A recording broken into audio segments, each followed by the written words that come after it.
धनिया पत्र केबे माछ बनई कि थरे बनईकी देखंतु आशा करछि बहुत टेस्ट लागियो सब बेले आपण एटा बनिया पई इच्छा करिवे। नमस्कार कुकुइति गायत्री चैनल आपण माने को अनेक अनेक स्वागत। आसंतु आज प्रस्तुत करबा धनिया पत्र देई माछ तरकारी खाया पई बहुत टेस्ट लागियो। तो चलंतु देरी न करी रेसिपी को स्टार्ट करि नबा। तो एठी प्रथमे माछ को पैकेट रु बाहर कर नउछि।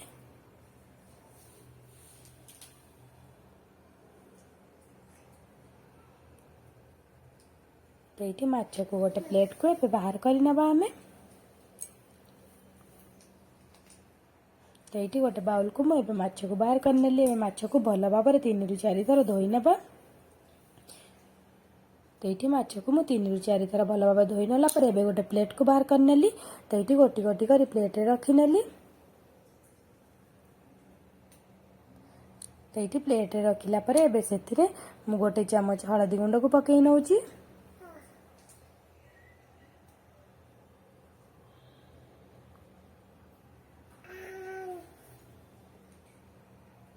तो ये से गोटे रु 1.5 चमच मु लुण को पकई नउची।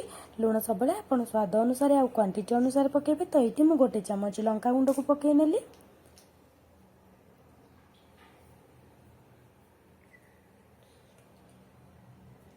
तो ये गोटे चमच लंका गुंड पकेला पर ये गोटे चमच सरिष तेल को पकई नेली। तो तेल को पकेला पर एबे सेथिरे आमे गोटे रु 2 चमच पकई नबा बेसन को। तो ये गोटे रु 2 चमच बेसन को मु पकई नउची। तो बेसन को पकईकी भल भाव एमती मिक्स कर नबा। तो ये भल भाव मैरिनेशन कर नबा जमती मसला माछ ऊपर भल भाव लगी जिवो। तो ये भल भाव मिक्स कला पर ताकू ये 10 रु 15 मिनिट पर्यंत रेस्ट छाड़ नबा। तो देखो माछ ऊपर मसला बहुत बढ़िया भाव लगी जाइछि। तो ये ताकू 10 रु 15 मिनिट पर्यंत रेस्ट छाड़ नबा। तो ये आपको एबे साइड कर नबा। तो चलंतु नेक्स्ट प्रोसेस को जिबा। तो ये देखिपे मुझे ढेर सारा धनिया पत्र को रखी। धनिया पत्रटा यार मेन इनग्रेडिएंट्स। तो ये देखो मु गोटे चमच जीरा गोटे चमच सरिष ये गोटे इंच अदा आठी गोटे रसुण रु चोपा छड़ी रखी। आठी गोटे कंचा लंका आ 7 रु 8टा गोलमरीच को रखी। ढेर सारा धनिया पत्र टिके अधिक पकई नेबे। तो या ग्राइंडिंग करने भी मुझे किसी तेल को गरम रे बसई से भल भाव गरम हो गलानी। एबे सेथिरे आमे माछ को पकई नबा। तो ये सब माछ को मु पकई नउछि। तेल पूरा गरम है पर गैस फ्लेम को लो करके माछ को पकई नेबे। तेल ठंडा थिला बेले माछ बिल्कुल भी पकईबेनी तले लगी जिवो। आ तेल बहुत टाणी थाए।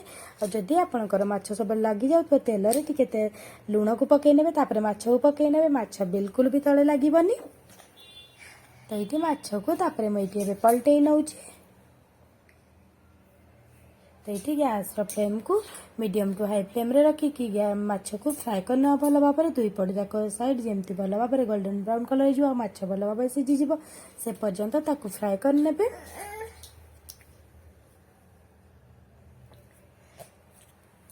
एमती मझे मझे ताकू पलटई नेबे 2 पट जाक साइड भल भाव सीझा पर्यंत। तो ये देखो माछ बिल्कुल रेडी हो गलानी आमर। तो देखो हल्का गोल्डन ब्राउन कलर हो गलानी आ बहुत भल भाव सीझी गलानी। तो ये एपट सेपट करके पलटेन की साइड कर नबा। तो ये आउ किसी सेकेंड छाड़देवा तापर ताकू साइड कर नबा। गोटे पट साइड तो भल भाव हो गलानी। तो देखो अपोजिट साइड भी ये बहुत बढ़िया भाव हो गलानी। तो ये एबे साइड कर नउछि।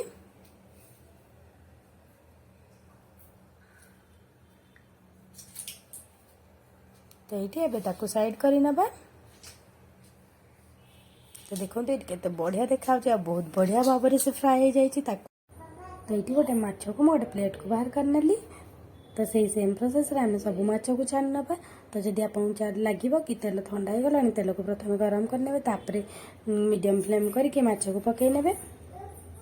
तो ये देखो ये भी 2 पट जा साइड भल भाव हो गलानी। तो या भी आमे साइड कर नबा।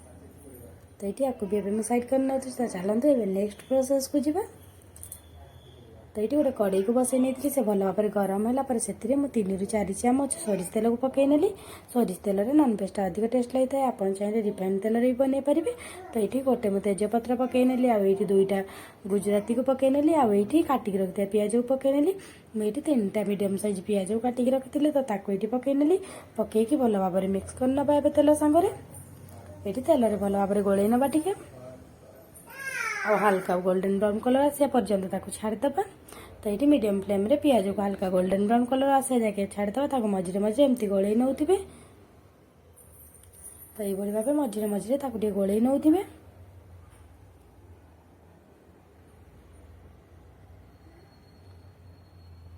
तो ये देखिपे पियाज आम जी दरकार पियाज आम रेडी हो गलानी। तो गैस फ्लेम को ये लो करनेली आउ भल भाव आउ थे टे गोल नौची। तो ये से आम मसला पेस्ट को पकई नबा। तो ये मसला पेस्ट को पकई नौली आम जो मसला रखी थी मुझे तार पेस्ट बन नहीं पकईकी भल भाव मिक्स कर नौची।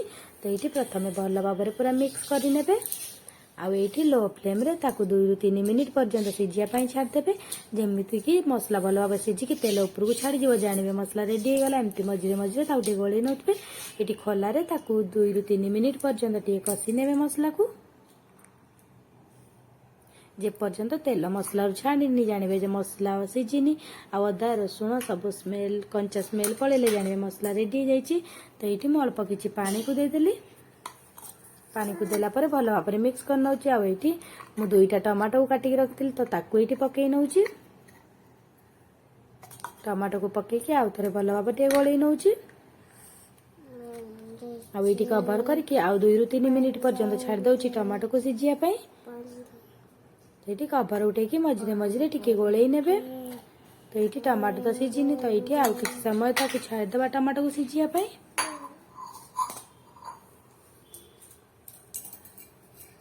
तो ये कवर करके आउ किसी समय मुझे छाड़ दौची टमाटो को सीझापी।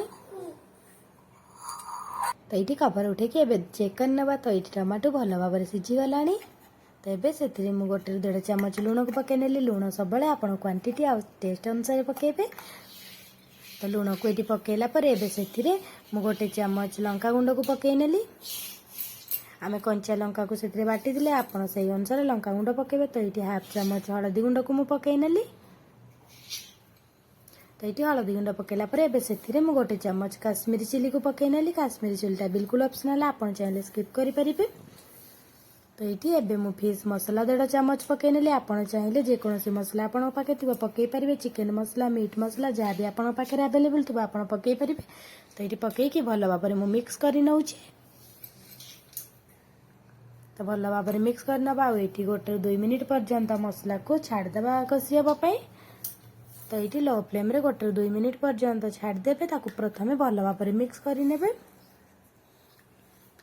तो ये देखो तेल उपरक बढ़िया भाव आसीगला। तो मसलार बहुत बढ़िया बास्ना आसला। तो ये आम मसला भल भाव सीझीगला।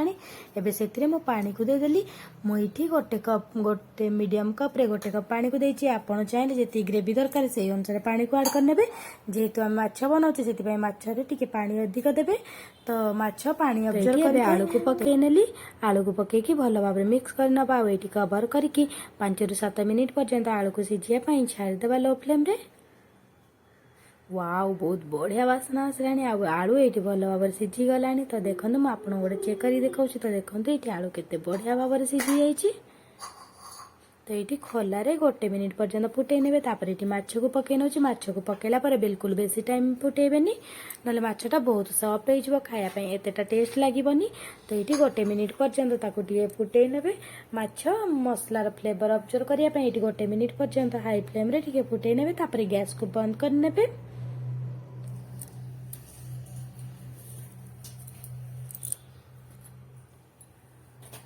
तो ये मुझे 1 मिनिट पर्यंत भल भाव फुटेला से आउ किसी पकई नेली टमाटो आउ कंचा लंका। यहाँ बिल्कुल ऑप्शनल आप चाहिए स्किप करेंगे। तो ये पकईले टमाटो बहुत बड़ा लगी था। तो ये मुझे पकईकी भल भाव मिक्स कर नेली। ये गैस को बंद कर नवा। तो ये मुझे गैस को बंद कर नेली। तो देखो फाइनाल लुक केते बढ़िया आटा खायापी बहुत टेस्ट लगे। घरे थे निहांती बनातु आ केमती लगिला मते कमेंट माध्यम जनातु। तो आज संडे स्पेशल से भात आ माछ को मु बन।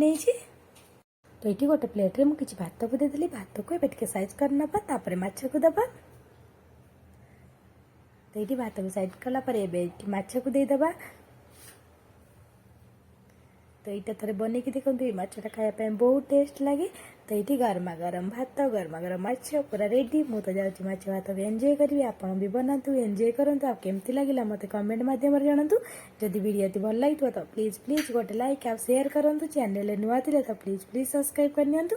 धन्यवाद, नमस्कार।